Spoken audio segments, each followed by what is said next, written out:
Hoy vamos a estar estudiando en el Apocalipsis, dándole continuidad al estudio de Apocalipsis. Vamos a estar estudiando la tercera iglesia, la iglesia de Pérgamo, el mensaje a Pérgamo, y vamos a tener presente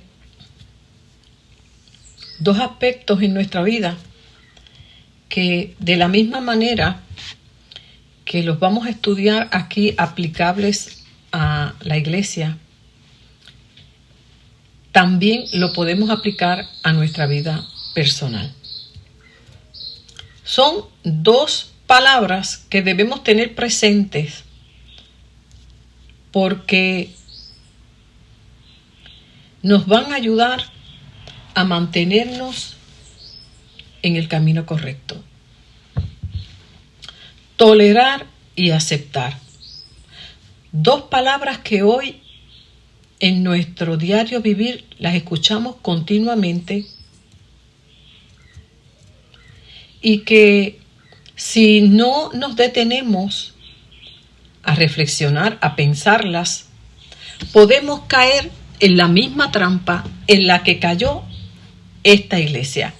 Por eso, estos mensajes tan maravillosos a las 7 iglesias, que son aplicables con el correr del tiempo, no importa en qué generación se encuentre la iglesia, en qué etapa de su historia, siempre han de ser de bendición y de luz para el pueblo de Dios.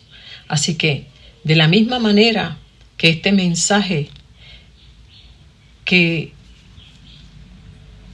Juan recibió para cada iglesia, hoy también nosotros, el pueblo de Dios, recibimos en humildad este mensaje para que nos ilumine y nos ayude a vivir en medio de estos tiempos.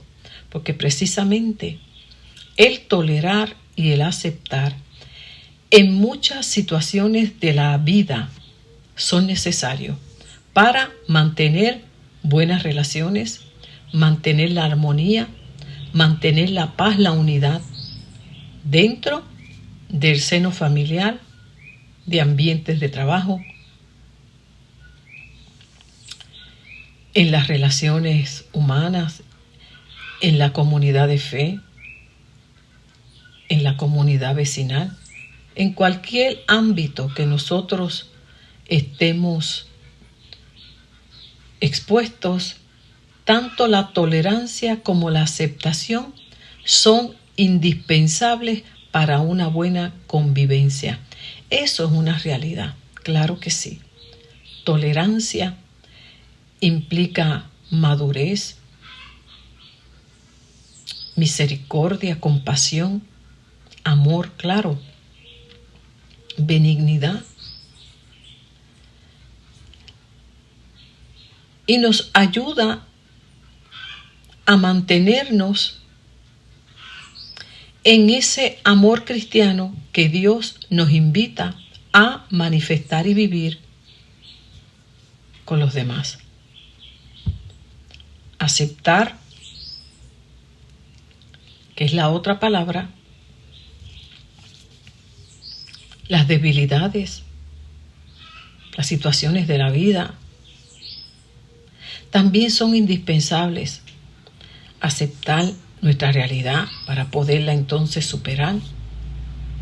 En fin, que son dos palabras que dentro del contexto en que se puedan ver y vivir, son necesarias para poder nosotros tener una sana convivencia.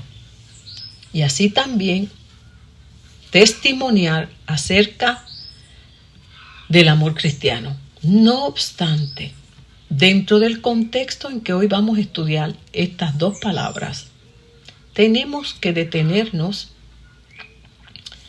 y evaluarlas para ver en el contexto en que nosotros como pueblo de Dios, como individuos, nos encontramos y cómo entonces aplicarlas. Así que, dentro del contexto que hoy vamos a estudiar estas dos palabras, es muy importante que las evaluemos. La iglesia en Pérgamo, una iglesia que estaba cerca de la iglesia de Esmirna también, era una iglesia próspera, con mucha autoridad, culta, tenía una gran biblioteca que contenía 200,000 volúmenes, imagínense. Era una ciudad muy religiosa. En fin, que Pérgamo se encontraba muy bien ubicada. De hecho, Pérgamo significa matrimonio consumado o casada con el mundo. Escuche bien la definición.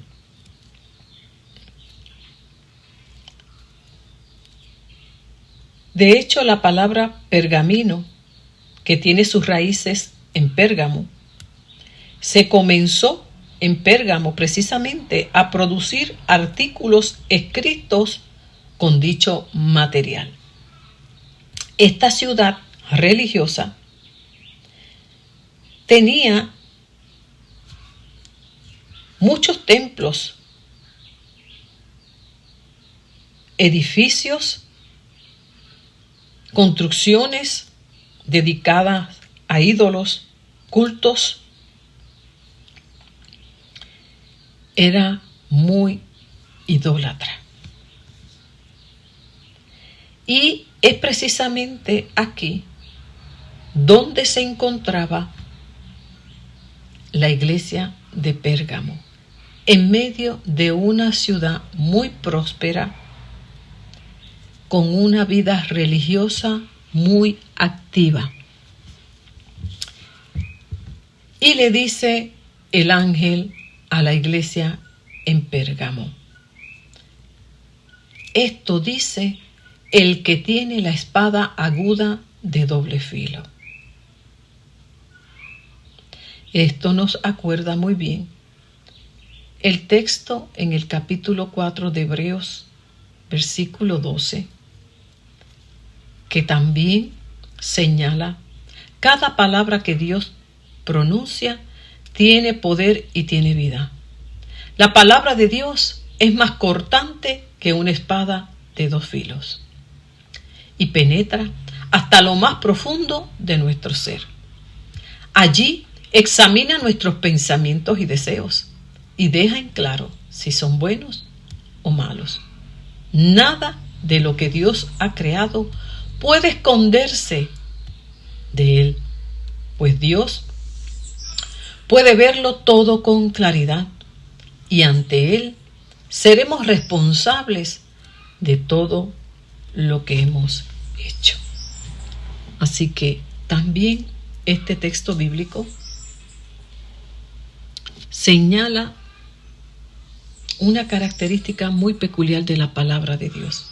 Es como una espada de doble filo y penetra lo más profundo para separar aquello que es bueno de lo malo. En fin, que nada puede esconderse delante de la presencia del Dios de los cielos. Y también dice: sé dónde vives, allí donde está el trono de Satanás. ¿En dónde estaba ubicada esta iglesia? Precisamente estaba en medio de un sistema imperial, opresivo, idólatra.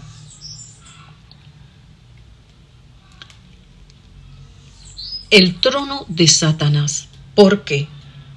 Si había algo que fomentaba y promovía y llegó mucho más adelante a obligarlo, so pena de muerte, era adorar al emperador. Había que adorarlo, como hemos estudiado en otras cartas, al punto de que si no se hacía, te daban la muerte. Tenías que adorar al emperador.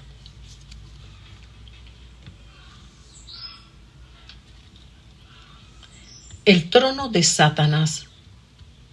Se adoraban diferentes dioses, como Esculapio, que era el dios de la sanidad y el conocimiento. Este es el que vemos representado a través de la serpiente en la medicina. No sé cuántos lo han visto, ¿verdad? La serpiente que representa a este dios de la sanidad. También a Dionisio, el dios de la fertilidad.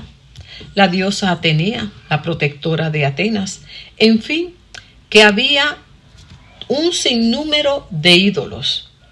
Y también acompañaba a esta ciudad un estilo de vida de mucha inmoralidad sexual, porque era a través de estos actos sexuales que se le ofrecían sacrificios y adoración a estos dioses, en específico al de la fertilidad.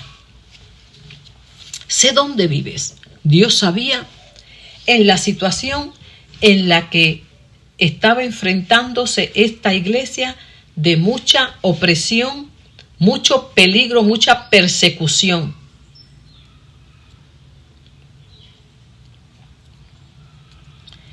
Este sistema imperial era el que determinaba las directrices, las leyes, y el pueblo tenía que someterse a ellos.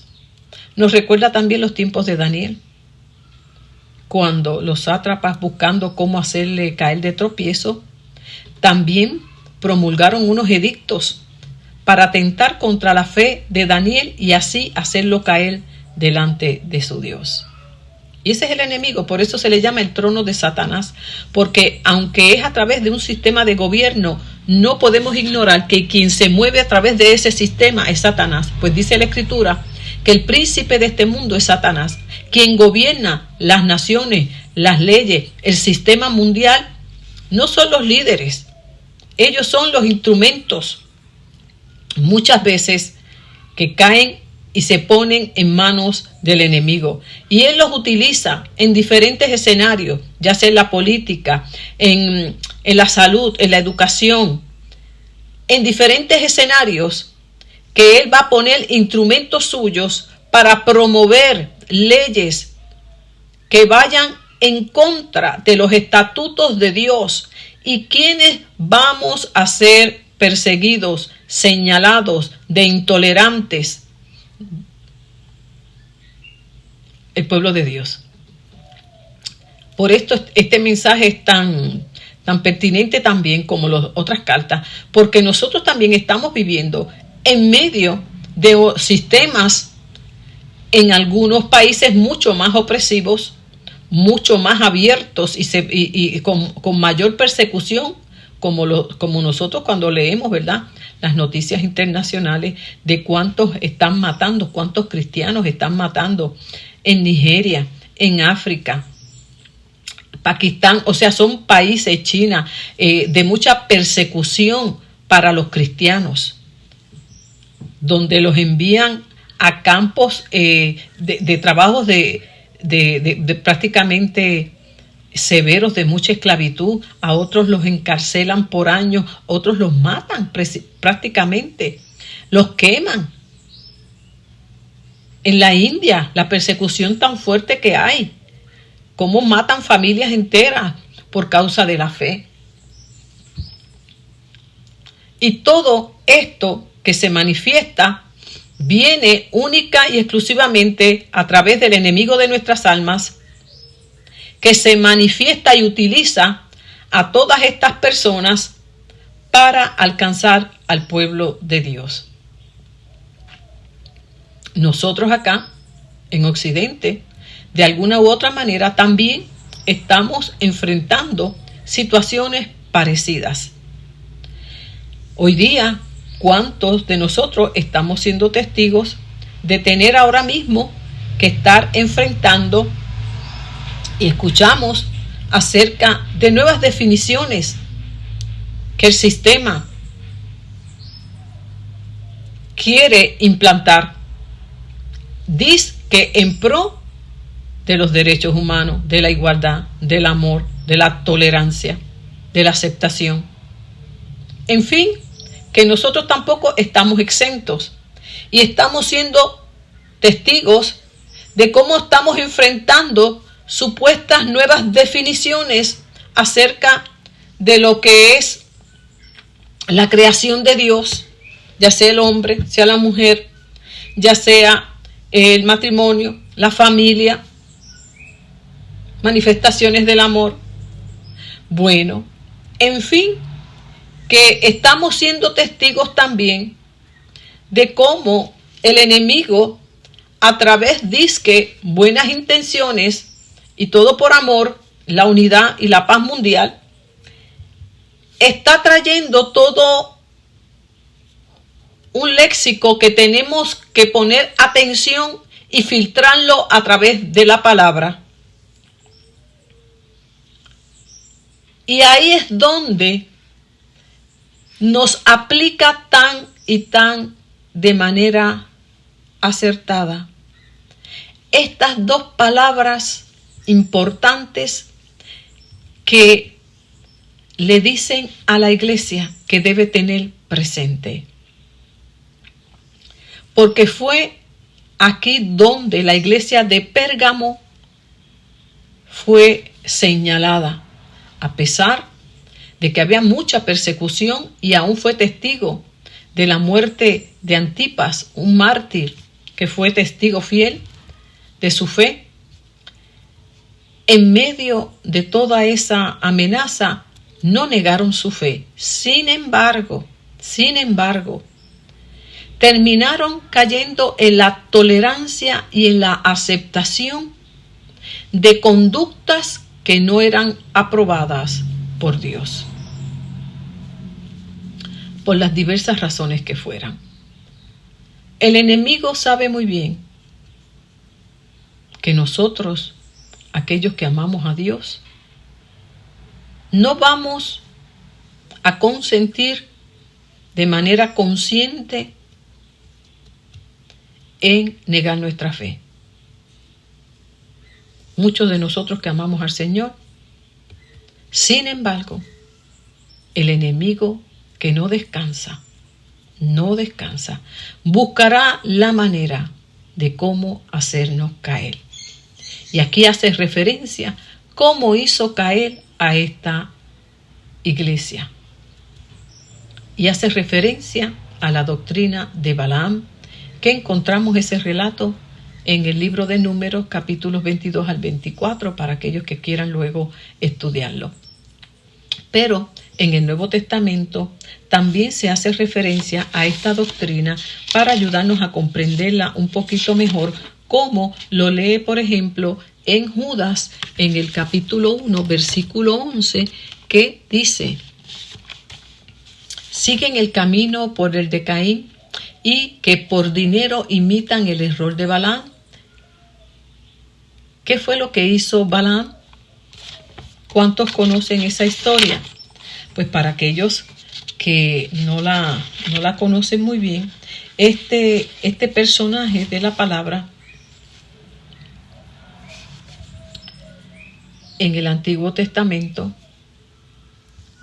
tanto estuvo hasta que le dio la idea, como no pudo hacer para lo que fue contratado por el rey Balac para que maldijera al pueblo de Israel, pues le tenía miedo de que lo atacara. Y mandó a buscar a este mago, a este vidente, para que lo hiciera. Sin embargo, Dios nunca se lo permitió. Como no pudo obtener la recompensa que le habían ofrecido si lo hacía, entonces le dio una idea al rey Balac, para hacer caer al pueblo de Dios. Y dice la historia que le recomendó buscar entre el pueblo pagano las mujeres más hermosas, las mujeres que se dedicaban también a la prostitución, y que inventaran una gran fiesta e invitaran a los israelitas. Imagínense. Estas mujeres acostumbraban a tener orgías, actos sexuales, delante del dios Baal, entre otros. Como por ejemplo el de la fertilidad, pues ellos tenían orgías abiertamente allí ante aquellos templos. Y estos actos sexuales eran actos de adoración con el fin de promover la fertilidad.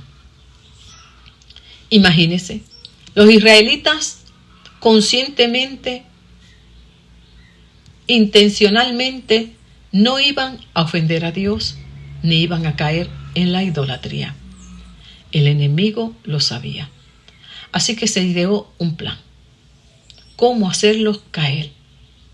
Esa misma estrategia la utilizó desde los tiempos del Edén hasta nuestros días y hasta que venga Jesús por él y lo destruya por siempre. No descansa buscando la manera de cómo hacernos caer. Y va a buscar cómo disfrazarse para que no lo podamos ver, no lo podamos identificar.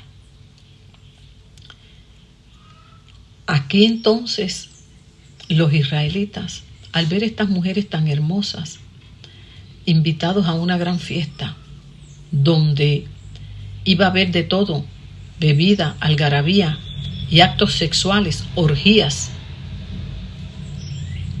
Imagínense, ellos cedieron a la invitación, a la fiesta, a la bebida. Imagínense, se emborrachaban y en medio de esa algarabía, ¿dónde iban a terminar?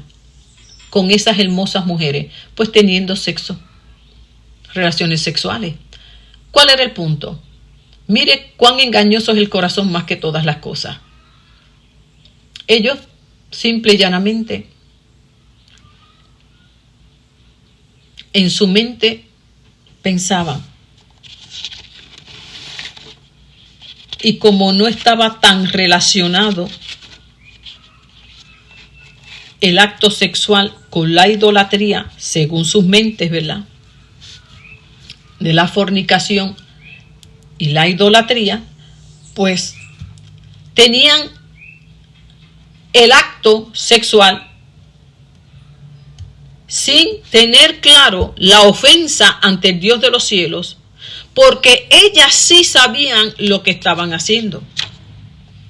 Ellas sí sabían que ese acto sexual era en honor a sus dioses, en honor y en adoración.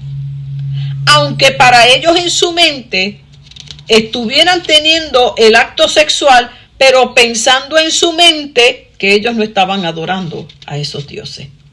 Y es ahí donde viene el gran engaño. Era una manera de tolerar, de aceptar esa idolatría, esa pecaminosidad.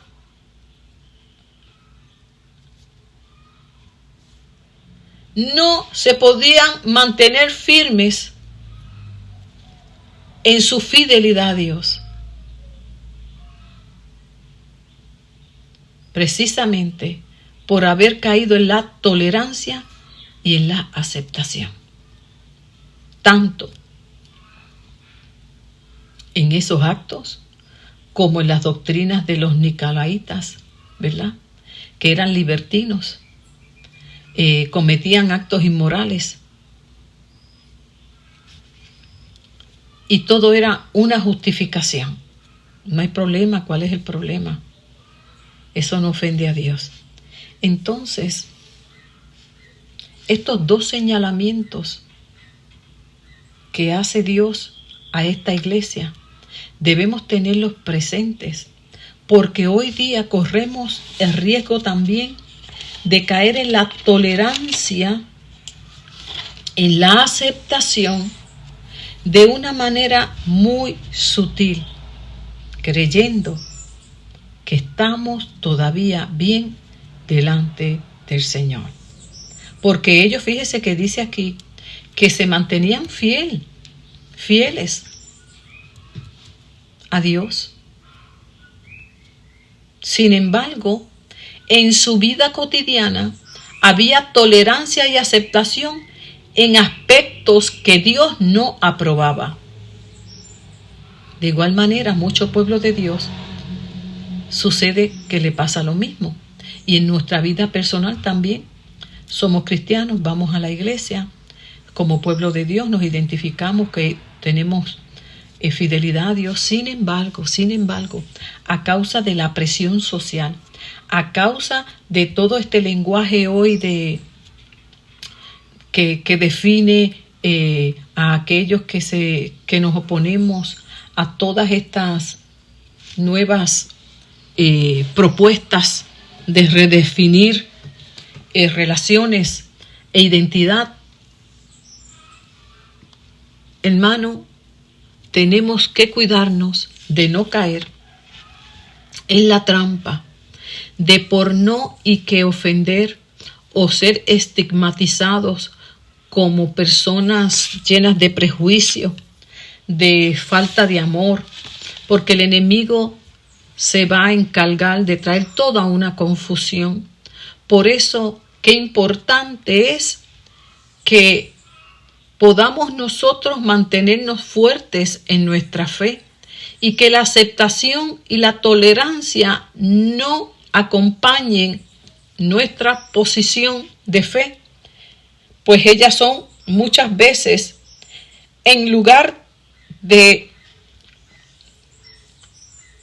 ser de bendición, representan debilidad y temor ante el que dirán, debilidad y temor al rechazo, a la persecución, al señalamiento. Así que la tolerancia y la aceptación, si bien es cierto que hay momentos en la vida que son necesarios para fomentar la unidad y la paz social, no es menos cierto que hay veces que no pueden ser parte del pueblo de Dios a la hora de ser fiel a los estatutos del Señor. Y por eso Jesús decía en los evangelios, no he venido a tener paz. Aunque Jesús trajo una paz de reconciliación del hombre para con Dios, no es menos cierto que por causa de que el reino de Dios es un reino de justicia, es un reino de santidad, un reino donde el pecado no tiene espacio, entonces, lamentablemente, la paz no podrá fundamentarse a menos que no haya fidelidad para con Dios y que esa paz sea la que nos acompañe. Pero eso de que vendrá la paz mundial, el único capaz de traer la paz será nuestro Señor Jesucristo. El único que será capaz. Y entonces, en nombre de toda esta unidad y paz mundial, nosotros no podemos caer como pueblo de Dios en la tolerancia ni en la aceptación de todo aquello que vaya en contra de los estatutos del Señor. Así que este mensaje a esta iglesia es un mensaje que nosotros podemos hacernos nuestro hoy, la iglesia del Señor, que también está atravesando por momentos difíciles, momentos de muchas tensiones, de mucha presión, para llevarnos a nosotros también a un proceso de asimilación, el cual no podemos permitir jamás en nuestra vida cristiana, sino por el contrario, mantenernos firmes, fieles al Señor en todo tiempo.